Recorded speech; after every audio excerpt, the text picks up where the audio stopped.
ఈ సిగరెట్ గాని బీడీ గాని కాలిస్తే జరిగే నష్టం ఏమిటని నాకు అప్పుడప్పుడు అనిపిస్తుంది. ఇదేనా నా స్ట్రోక్ కి కారణమై నన్ను నా కుటుంబానికి భారం అయ్యేలా చేసేది, లేక నా లంగ్ క్యాన్సర్ కి కారణం అయ్యేది? ఇదేనా నన్ను నోటి క్యాన్సర్, హృదయ రోగం లేదా ఎంపసిమాకి దగ్గర చేసేది? మీరు మళ్ళీ సిగరెట్ గాని బీడీ గాని కాల్చబోయినప్పుడు దాన్ని కాలిస్తే జరిగే నష్టం ఏమిటో ఆలోచించుకోండి. ఈవేళే పొగాకు మానేయండి. సహాయం కోసం 180011235 కాల్ చేయండి, లేదా 011229011701కి మిస్ కాల్ ఇవ్వండి.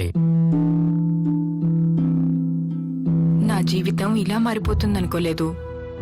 హాయిగా సాగిపోతున్న జీవితం, మంచి భర్త, రత్నాల్లాంటి 2 పిల్లలు, దీనంతటినీ పొగాకు మార్చేసింది. మొహంపై పెరుగుతున్న ఈ క్యాన్సర్ను ఇప్పుడు తొలగించక తప్పదు. ఇకపై ఏదీ గతంలా ఉండదు. పొగాకు నా జీవితాన్ని నాశనం చేసింది.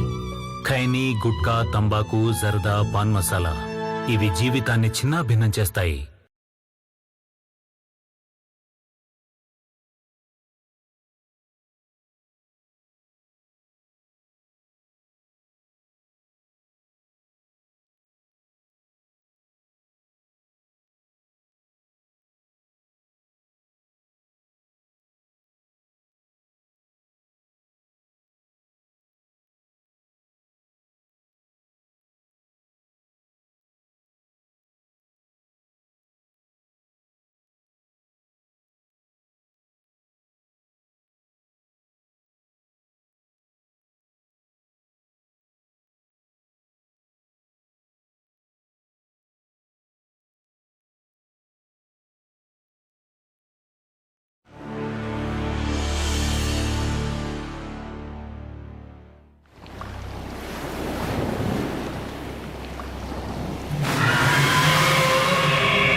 జయ జయ జయ వారాహి, జయ జయ జయ వారాహి, జయ